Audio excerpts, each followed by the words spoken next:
Olivia here. I'm thinking about a debate I watched on TV and trying to decide who had the stronger argument. The best way to evaluate an argument is to examine the claims it makes and determine how strong and logical the support is for that claim.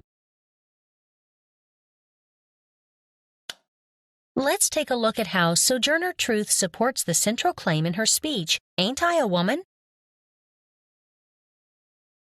At the heart of an argument is a claim.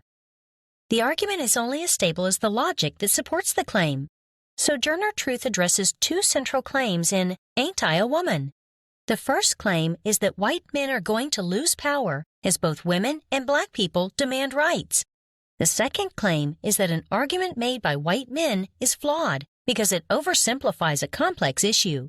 Sojourner Truth begins and ends her speech with the claim that white men will soon lose some of the power that, before now, they've had to themselves. For support, Truth relies primarily on an analogy, claiming that if biblical women were powerful enough to change the world, so too can the women of the 1850s.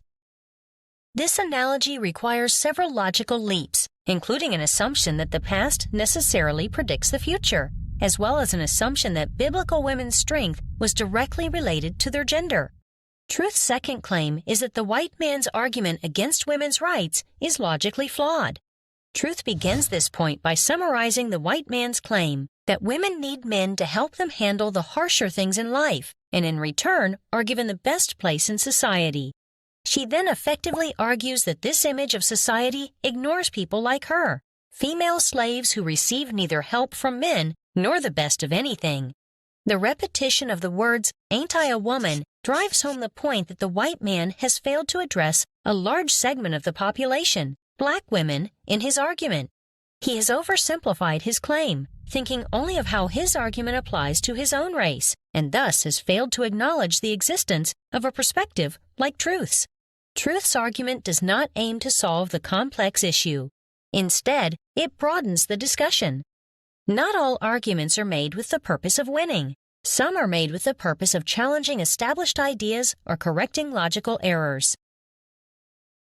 When I evaluate the debaters from last night, I will have to consider who challenges established ideas or broadens the discussion, and how strongly his or her claims are supported. Wish me luck!